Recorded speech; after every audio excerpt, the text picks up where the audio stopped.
чтобы ваша тормозная система в экстренной ситуации вас не подвела,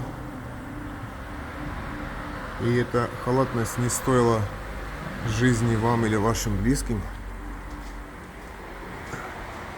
содержите, пожалуйста, свои тормозные магистрали в порядке, в чистоте. Для этого не надо быть автослесарем, чтобы просто мыть хорошо автомобиль.